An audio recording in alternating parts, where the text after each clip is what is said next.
എല്ലാ ഉദ്യോഗാർത്ഥി സുഹൃത്തുക്കൾക്കും PSC എഡ്യൂഡോസിൻ്റെ മറ്റൊരു വീഡിയോയിലേക്ക് സ്വാഗതം. ഇന്ന് നമ്മൾ ചർച്ച ചെയ്യുന്നത് തിരുവനന്തപുരം LDC എക്സാമിനെ പറ്റിയാണ്. അതിൻ്റെ കട്ട് ഓഫിനെ പറ്റി ഒരു പ്രവചനത്തിന് മുതിരാനല്ല ഇത്തരത്തിലൊരു വീഡിയോ ചെയ്യുന്നത്.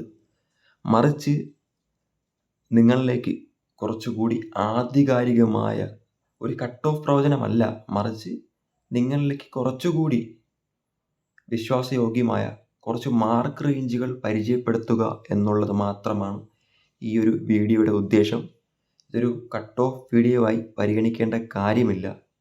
സമാനമായി നിങ്ങളോടൊപ്പം പരീക്ഷ എഴുതിയ കുറച്ചധികം ഉദ്യോഗാർത്ഥികളുടെ ഒരു മാർക്ക് റേഞ്ച് ഏകദേശം എത്ര വരെ ആയിരിക്കാം, അല്ലെങ്കിൽ നിങ്ങളോടൊപ്പം മത്സരിച്ചവരുടെ ഒരു പരീക്ഷാ നിലവാരം ഏത് നിലവാരം വരെ പുലർത്തിയേക്കാം എന്നുള്ള ഒരു സൂചന നിങ്ങളിലേക്ക് തരുന്നതിന് വേണ്ടിയാണ് ഇത്തരത്തിലൊരു വീഡിയോ നമ്മൾ ചെയ്യുന്നത്. സമാന്തരമായി പറയുന്ന മറ്റ് കട്ട് ഓഫ് വീഡിയോകളെ പരിഗണിക്കുമ്പോൾ കുറച്ചുകൂടി ആധികാരികത കൈവരിക്കുന്ന ഒരു വീഡിയോ കൂടിയായിരിക്കും ഇത് എന്നുള്ളതും നിങ്ങളുടെ സമക്ഷം പറയുകയാണ്. ഇത് നമ്മുടെ വെരിഫൈഡ് LDC ട്രിവാൻഡ്രത്തിൻ്റെ വെരിഫൈഡ് ടെലഗ്രാം ഗ്രൂപ്പിൽ നടത്തിയ 1000ഓളം പേരുടെ സർവേ പ്രകാരം തയ്യാറാക്കിയിട്ടുള്ളതാണ്. അത്തരത്തിൽ 1000 പേരുടെ ഡേറ്റ കണക്കിലെടുത്താണ് നമ്മൾ ഇത്തരത്തിലൊരു മാർക്ക് റേഞ്ച് പറയുന്നത്. ഒരിക്കലും ഇതൊരു അന്തിമ മാർക്ക് റേഞ്ചായി നിങ്ങൾ നിർണ്ണയിക്കരുത്. എങ്കിലും റാൻഡമായി നമ്മൾ കേൾക്കുന്ന കുറച്ചധികം നല്ല മാർക്കുകളെ, കുറച്ചധികം അത്യാവശ്യം റാങ്ക് കിട്ടാൻ സാഹചര്യമുള്ള അല്ലെങ്കിൽ ലിസ്റ്റിൽ ഉൾപ്പെടാൻ സാഹചര്യമുള്ള മാർക്കുകളെ ക്രോഡീകരിച്ച് അത്യാവശ്യം വിശ്വാസയോഗ്യമായ ഒരു ലിസ്റ്റാക്കി മാറ്റുക എന്നുള്ളതാണ് ഇത്തരത്തിലുള്ള വെരിഫൈഡ് ടെലഗ്രാം ഗ്രൂപ്പുകളിലെ സർവേകളുടെ പ്രത്യേകത എന്നുള്ളത്. അത് കുറച്ചുകൂടി മറ്റ് കട്ട് ഓഫ് റേഞ്ചുകളെ സംബന്ധിച്ച് നോക്കുമ്പോൾ വിശ്വാസയോഗ്യമായിരിക്കും എന്നുള്ളതും സത്യമാണ്. കാര്യം അത്തരത്തിൽ ആ പരീക്ഷ എഴുതിയ ഉദ്യോഗാർത്ഥികൾ മാത്രമാണ് ഇത്തരത്തിലുള്ള സർവേ അറ്റൻഡ് ചെയ്യുന്നത്. അവരുടെ മാർക്കാണ് പ്രസിദ്ധപ്പെടുത്തുന്നത്. അതും ഒരു 1000ഓളം വരുന്ന നമ്പർ എന്ന് പറയുമ്പോൾ അതൊരു വലിയ നമ്പർ തന്നെയാണ്. LDC പോലുള്ള എക്സാമുകളെ സംബന്ധിച്ച് നോക്കുമ്പോൾ അതിന് കുറച്ചും കൂടി ആധികാരികത കൈവരിക്കുന്നതും സത്യമാണ്. ഇനി ഈ പരീക്ഷ നമുക്കറിയാം, കൺഫർമേഷൻ കൊടുത്തവരുടെ എണ്ണം 1,39,187 പേരാണ്. അതിൽ തന്നെ ഈ പരീക്ഷ അറ്റൻഡ് ചെയ്തവരുടെ എണ്ണം എന്ന് പറയുന്നത് ഇതിൻ്റെ 65%. അതായത് 91,138 പേരാണ് ഈ പരീക്ഷ അറ്റൻഡ് ചെയ്യുന്ന സാഹചര്യം ഉണ്ടായത്. നമുക്കറിയാവുന്ന പോലെ പരീക്ഷ എഴുതിയത് 91,138 പേരാണ്. അതിൽ ഭൂരിഭാഗം പേരും ഇപ്പോഴും പുറത്തുണ്ട് എന്ന വസ്തുത എനിക്കും നിങ്ങൾക്കും അറിവുണ്ട്. എങ്കിലും അത്യാവശ്യം പഠിക്കുന്ന കുട്ടികളിൽ നല്ലൊരു വിഭാഗം നിലവിൽ ടെലഗ്രാം ചാനലുകളെല്ലാം ആക്റ്റീവ് കാൻഡിഡേറ്റ്സ് ആണ്. അതിൽ നല്ലൊരു ഭാഗം ഈ സർവേ അറ്റൻഡ് ചെയ്തിട്ടുണ്ട് എന്ന് നമ്മൾ വിശ്വസിക്കുന്നു. അത്തരത്തിലുള്ള വിശ്വാസത്തിൻ്റെ പുറത്താണ് ഇത്തരത്തിലൊരു വീഡിയോ ചെയ്യുന്നത്. ഈ കേൾക്കുന്ന നിങ്ങൾ, എൻ്റെ ഈ വീഡിയോ ശ്രവിച്ചുകൊണ്ടിരിക്കുന്ന നിങ്ങൾ ഒരു പക്ഷേ ഈ ഒരു വെരിഫൈഡ് ഗ്രൂപ്പിൽ അംഗമായിട്ടില്ല എങ്കിൽ, അല്ലെങ്കിൽ ഈ ഒരു വെരിഫൈഡ് ഗ്രൂപ്പിൽ സർവേ അറ്റൻഡ് ചെയ്തിട്ടില്ല എങ്കിൽ ഉറപ്പായും ഈ ഒരു സർവേ അറ്റൻഡ് ചെയ്യാൻ ശ്രമിക്കുക. കാര്യം മറ്റൊന്നും കൊണ്ടല്ല, നിങ്ങൾ സർവേ കൂടുതൽ അറ്റൻഡ് ചെയ്യാൻ ശ്രമിക്കുമ്പോൾ, അല്ലെങ്കിൽ കൂടുതൽ ഉദ്യോഗാർത്ഥികൾ സർവേ അറ്റൻഡ് ചെയ്യുമ്പോൾ, ഇതൊരു വലിയ നമ്പറായി മാറുമ്പോഴാണ് സർവേക്ക് കൂടുതൽ ആധികാരികത കൈവരിക്കുന്നത്. ഡേറ്റയുടെ എണ്ണം കൂടുന്തോറും അതിൻ്റെ വിശ്വാസയോഗ്യതയും ആധികാരികതയും വർദ്ധിക്കുന്നു. നമുക്ക് ഏകദേശം സമാന്തരമായി PSC ഒരു ലിസ്റ്റ് പുറത്തിറക്കുന്നതിന് മുന്നേ തന്നെ, PSC ഒരു കട്ട് ഓഫ് പുറത്തിറക്കുന്നതിന് മുന്നേ തന്നെ അക്യുറേറ്റ് ആയിട്ട് ഒരു കട്ട് ഓഫ് പ്രഖ്യാപിക്കാൻ പറ്റിയില്ലെങ്കിലും ഏകദേശം നമുക്ക് തന്നെ ഏകദേശം ഒരു മാർക്ക് വിലയിരുത്താൻ സാധിക്കും. ഇനി നമുക്ക് കഴിഞ്ഞ ലിസ്റ്റ് കൂടി പരിഗണിച്ചതിന് ശേഷം ഈ ഒരു മാർക്ക് റേഞ്ചിലേക്ക് കടക്കാം. കഴിഞ്ഞ ലിസ്റ്റിൽ ഉൾപ്പെടുത്തിയത് 1438ഓളം പേരെയാണ് മെയിൻ ലിസ്റ്റിൽ ഉൾപ്പെടുന്ന ഒരു സാഹചര്യം ഉണ്ടായത്. അതിൻ്റെ കട്ട് ഓഫായി അന്ന് നിർണ്ണയിക്കപ്പെട്ടത് 52.67 എന്നൊരു മാർക്ക് റേഞ്ചാണ്. ഒന്നാം റാങ്ക് കിട്ടിയ ആളുടെ മാർക്ക് എന്ന് പറയുന്നത് 78.33 ഇത് ഇത് നമ്മുടെ മറ്റ് ആനുകൂല്യങ്ങളൊന്നും പരിഗണിക്കാതെ എഴുതി വാങ്ങിച്ച മാർക്കാണ് 78.33 എന്നുള്ളത്. ഈ ലിസ്റ്റിൽ നിന്നും നടന്ന നിയമനങ്ങളുടെ എണ്ണം എന്ന് പറയുന്നത് 847 847. അതിൽ 206ഓളം NJDയും ഉൾപ്പെടുന്നു. ഈ ലിസ്റ്റിൽ നടന്ന നിയമനം 847 ഞാൻ പറഞ്ഞു. അതിൽ 206 NJDയും ഉൾപ്പെടുന്നുണ്ട്. ഇത് ഏറ്റവും അപ്ഡേറ്റഡ് നിയമന നിലയാണ്. ഈ ലിസ്റ്റിൻ്റെ കാലാവധി എന്ന് പറയുന്നത് ജൂലൈ 31 2025 ജൂലൈ 31 അർദ്ധരാത്രി 12 വരെയാണ് ഈ ലിസ്റ്റിൻ്റെ കാലാവധി എന്ന് പറയുന്നത്. ഇനിയും ഈ ലിസ്റ്റിന് 1 വർഷത്തോളം തന്നെ കാലപരിധി ഉണ്ട് എന്നുള്ളതും നമ്മൾ അറിവുള്ളതാണ്. മുൻ ലിസ്റ്റിലെ നിയമന ശുപാർശ എന്ന് പറയുന്നത് 1430. നമുക്ക് നിലവിലുള്ള റാങ്ക് ലിസ്റ്റിൻ്റെ മുന്നത്തെ റാങ്ക് ലിസ്റ്റിലുള്ള നിയമന ശുപാർശ 1430. ഏകദേശം ആ ഒരു റേഞ്ചിലേക്ക് തന്നെ ഇപ്രാവശ്യവും എത്തും. അത്തരത്തിൽ നല്ലൊരു നമ്പറിലേക്ക് തന്നെ ഈ ഒരു നിയമന ശുപാർശയും എത്തും എന്നുള്ളത് നമുക്ക് പരിഗണിക്കാം. കാര്യം ഇനി മെയ് മാസമാണ് വരുന്നത്. അത്യാവശ്യം റിട്ടയർമെൻറ്റ് വേക്കൻസികൾ വരാൻ സാധ്യതയുള്ള മാസം കൂടിയാണ് മെയ്. അത്തരത്തിൽ റിട്ടയർമെൻറ്റ് വേക്കൻസി കൂടി പരിഗണിക്കുമ്പോൾ അത്യാവശ്യം നല്ലൊരു എണ്ണത്തിലേക്ക് ഈ വർഷത്തെ നിയമന നിലയും എത്തുമെന്ന് നമുക്ക് പ്രതീക്ഷിക്കാം.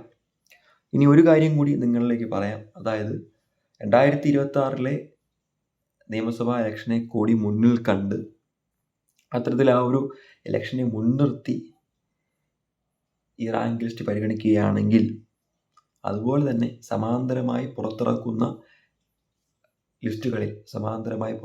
റാങ്ക് ലിസ്റ്റുകളിൽ ഈ LDCയിൽ ഉന്നത നിലവാരം പുലർത്തിയ ഉന്നത മാർക്കുകൾ വാങ്ങിയ ഉദ്യോഗാർത്ഥികൾ തന്നെയാവും ഉണ്ടാകുക എന്നുള്ള ഒരു ഐഡിയോളജി കൂടി PSC പരിഗണിക്കുകയാണെങ്കിൽ ലിസ്റ്റ് കഴിഞ്ഞ തവണത്തേക്കാൾ കുറച്ചുകൂടി വലുതാവാൻ സാധ്യതയുണ്ട്. അത്തരത്തിൽ ലിസ്റ്റ് വലുതാവട്ടെ എന്നൊരാഗ്രഹം കൂടി ഞാൻ പ്രകടിപ്പിക്കുകയാണ്. കാര്യം അത്രത്തോളം ലിസ്റ്റ് വലുതാകുമ്പോൾ സ്വാഭാവികമായും കട്ട് ഓഫ് താഴുന്നൊരു സാഹചര്യവും ഉണ്ടാവും. അങ്ങനെ ആവട്ടെ എന്ന് പ്രാർത്ഥിച്ചുകൊണ്ട് നമുക്ക് ആ ഒരു മാർക്ക് റേഞ്ചിലേക്ക് കടക്കാം. ആദ്യമേ ഞാൻ പറഞ്ഞതുപോലെ 1000 പേരുടെ ഒരു സർവേയാണ് പരിഗണിക്കുന്നത്. ഇതിൽ ഓരോ മാർക്ക് റേഞ്ച് പറയും, അതിൻ്റെ ശതമാനം ഞാൻ പറയും. ശേഷം അതിന് കിട്ടിയ വോട്ടുകളുടെ എണ്ണം അല്ലെങ്കിൽ അതിന് കിട്ടിയ പോളുകളുടെ എണ്ണം എത്രയാണെന്ന് നിങ്ങളുടെ മുന്നിലേക്ക് വയ്ക്കാം. ആദ്യം ഈ 1000 പേരുടെ സർവേയിൽ 90 മാർക്കിന് മുകളിൽ വാങ്ങിച്ച ഉദ്യോഗാർത്ഥികളുടെ എണ്ണം എത്രയെന്ന് നോക്കാം. 90 മാർക്കിന് മുകളിൽ ഇതുവരെ ആരും തന്നെ വോട്ട് ചെയ്തിട്ടില്ല, നാളിതുവരെ ആരും തന്നെ വാങ്ങിച്ചിട്ടില്ല എന്നുള്ളതാണ് ഈ ഒരു വെരിഫൈഡ് സർവേ പ്രകാരം നമുക്ക് അനുമാനിക്കാവുന്നത്. ശേഷം 85 മാർക്ക് മുതൽ 89.67 മാർക്ക് വരെ വാങ്ങിച്ച ഉദ്യോഗാർത്ഥികളുടെ എണ്ണം 2%. 1000 പേര് എടുക്കുമ്പോൾ 2% ഇതിൽ ഈ ഒരു മാർക്ക് റേഞ്ചിലേക്ക് വന്നിരിക്കുന്നത്. അതായത് 18 വോട്ടാണ് അല്ലെങ്കിൽ 18 പേരാണ് ആ ഒരു പോള് ചെയ്തിരിക്കുന്നത്. 85 മുതൽ 89.67 മാർക്ക് റേഞ്ച് വരെ. അടുത്തൊരു മാർക്ക് റേഞ്ചായി പരിഗണിക്കാവുന്നതാണ് 80 മാർക്ക് മുതൽ 84.67 മാർക്ക് വരെ. ഇത് 8% പേർ പോൾ ചെയ്തിട്ടുണ്ട്. 1000ൻ്റെ 8%, അതായത് 82ഓളം വോട്ടാണ് ഈ ഒരു മാർക്ക് റേഞ്ചിൽ കിട്ടിയിരിക്കുന്നത്. 80 മുതൽ 84.67 വരെ. അടുത്തത് അത്യാവശ്യം മാർക്ക് റേഞ്ച് വന്നൊരു കാറ്റഗറിയാണ് 74 മുതൽ 79.67 വരെ പരിഗണിക്കുമ്പോൾ 26% പേർ പോൾ ചെയ്തിട്ടുണ്ട് എന്നൊരു വസ്തുത നിലനിൽക്കുന്നു. അതായത് 1000ൽ 265 പേർ ഇവിടെ പോൾ ചെയ്തിട്ടുണ്ട്. 74 മുതൽ 79.67 മാർക്ക് പരിഗണിക്കുമ്പോൾ 265ഓളം പേർ ഇത് പോൾ ചെയ്യുന്ന സാഹചര്യമുണ്ടായി. അതേസമയം 69 മുതൽ 73.67 മാർക്ക് പരിഗണിക്കുമ്പോൾ അവിടെയും ഈ ഒരു 26% എന്ന ഒരു പോൾ നില വീണ്ടും ഉണ്ടാവുന്ന ഒരു സാഹചര്യമുണ്ട്. അതായത് 268ഓളം പേർ അവിടെയും പോൾ ചെയ്യുന്നു.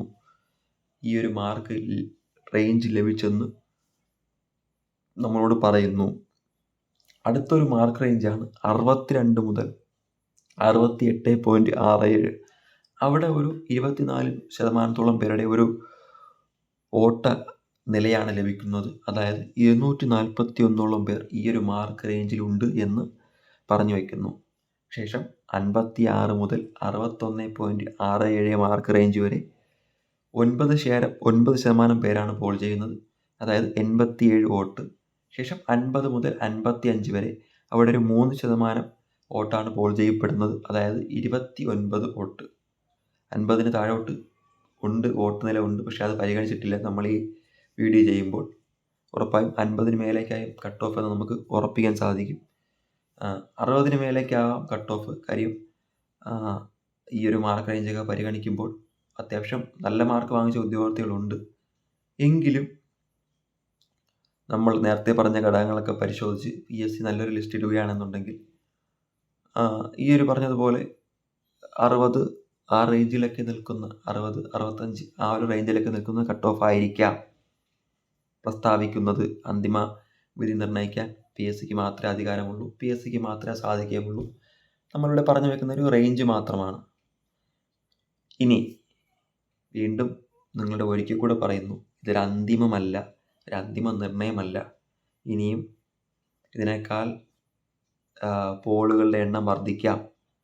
ഈ സർവേയിൽ ആളുകളുടെ എണ്ണം ഇനി ഒരു 2000 മറ്റോ എത്തുമ്പോൾ, ഒരു വലിയൊരു നമ്പറിലേക്ക് സർവേ എത്തുമ്പോൾ ഉറപ്പായും നിങ്ങളുടെ അറിവിലേക്കായി വീണ്ടും ഒരു വീഡിയോ അല്ലെങ്കിൽ കുറച്ചുകൂടി ആധികാരികമായ ഒരു വീഡിയോ നിങ്ങളിലേക്ക് ചെയ്യും, നിങ്ങളുടെ അടുത്തേക്ക് മുന്നിലേക്ക് വയ്ക്കും. എങ്കിലും ഞാൻ അവസാനമായി ഒരിക്കൽ കൂടെ ഇതിൻ്റെ കൺക്ലൂഷനായി പറയുന്നു, ഇതൊരു അന്തിമ വിധി നിർണ്ണയമല്ല. ഇതിൻ്റെ അന്തിമ വിധികർത്താക്കൾ ഉറപ്പായും PSC തന്നെയാണ്. ഇതിൽ കുറച്ചധികം ഇതിൻ്റെ കുറച്ചധികം ഫാക്ടേഴ്സ് ഈ കട്ട് ഓഫ് നിർണ്ണയവുമായി ബന്ധപ്പെട്ട് ഇതിൽ വരുന്നുണ്ട്. അതായത് പുറത്തുള്ള ഉദ്യോഗാർത്ഥികളുടെ എണ്ണം, അത് നല്ലൊരു ഉദ്യോഗാർത്ഥികളുടെ എണ്ണം പുറത്തുണ്ട്. അതുപോലെ തന്നെ മാർക്ക് കാൽക്കുലേഷനിൽ വരുന്ന മിസ്റ്റേക്കുകൾ, അതായത് ഈ മാർക്ക് കാൽക്കുലേറ്റ് ചെയ്യുമ്പോൾ ചിലപ്പോൾ തെറ്റിപ്പോകാം. അതുപോലെ തന്നെ ഫൈനൽ കീയിലെ അട്ടിമറി, ക്വസ്റ്റ്യൻ ചേഞ്ച്, ഡിലേഷൻ എന്നിവ പരിഗണിക്കുമ്പോൾ വീണ്ടും മാർക്കുകൾ, ഈ പറഞ്ഞ മാർക്കുകൾ തന്നെ കുറവ് സംഭവിക്കാം, അല്ലെങ്കിൽ കൂടുതൽ സംഭവിക്കാം. കുറവ് സംഭവിക്കാനാണ് സാധ്യത കൂടുതൽ, ഡിലീഷനൊക്കെ സംഭവിക്കുകയാണ്. അതുപോലെ തന്നെ ലിസ്റ്റിൽ ഉൾപ്പെടുത്തുന്ന ആളുകളുടെ എണ്ണം, ഇതെല്ലാം പരിഗണിച്ചാണ് അന്തിമ പട്ടിക പുറത്തിറങ്ങുന്നത്. സ്വാഭാവികമായും ലിസ്റ്റ് ഇതെല്ലാം പരിഗണിച്ച് അത്യാവശ്യം വലിപ്പമുള്ള ലിസ്റ്റ് PSC പുറത്തിറക്കട്ടെ, അത്യാവശ്യം കട്ട് ഓഫ് താഴട്ടെ എന്ന പ്രതീക്ഷയോടെ ഈ ഒരു വീഡിയോ നിർത്തുന്നു. ഇത് നിങ്ങളുടെ ഒരു നിലവാരം, ഈ ഒരു റേഞ്ച് മനസ്സിലാക്കാൻ വേണ്ടി മാത്രമാണ്. ഇതൊരു കട്ട് ഓഫ് ചർച്ച അല്ലെങ്കിൽ കട്ട് ഓഫ് വീഡിയോ ആയി പരിഗണിക്കേണ്ടതില്ല എന്ന് പറഞ്ഞുകൊണ്ട് ഈ ഒരു വീഡിയോ ഇവിടെ നിർത്തുന്നു.